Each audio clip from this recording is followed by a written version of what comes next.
CityPower's call and cut-off drive may come to nothing if the utility is not able to address the ease with which reconnections happen. But we understand that the utility targeted entities supplied by its Alexandra depot, hoping to, of course, recoup 15 million rand. And among those hit were repeat offenders who had also taken matters into their own hands after previous encounters with CityPower. eNCA reporter Hloni Mtimkulu was also on the ground as the cut-offs happened. Energy utility CityPower continues its drive to claw back financial losses from non-paying customers. This time it has been targeting users, mostly businesses, serviced by its Alexandra Service Delivery Centre. This property that we are at today, it owes us 2.9 million. The last time they made payment was in December 2022.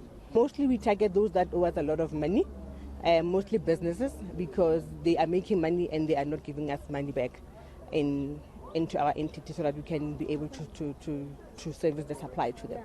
But it may be a losing battle if customers are able to reconnect themselves after being cut off. At least 2 of today's targets reconnected themselves after being switched off months earlier.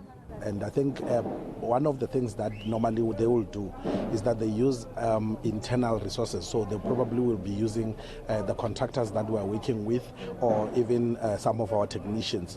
But we don't have the proof currently as to how they reconnected themselves.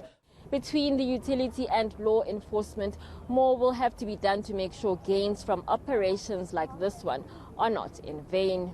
In Kibla Park, we arrested 2 of our contractors that reconnected one of the customers that we had cut off initially. It is in the bylaws that anyone who is found to have tampered with electricity or municipal infrastructure, for that matter, can actually be arrested for that purposes. So we will be taking it up with the police so that they can be able to do their job in terms of arresting these people.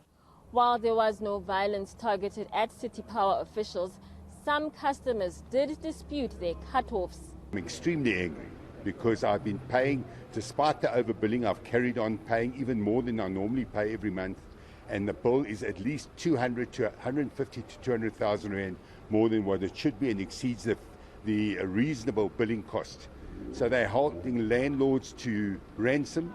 This is blackmail, and I'm not sure what the underlying reason for this is, and if there has been an official complaint lodged, they should at least hold off until we've resolved the problem, and I would be quite willing to settle what is outstanding.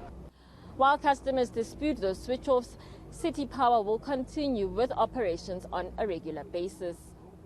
Hloni Mtimkulu, Johannesburg.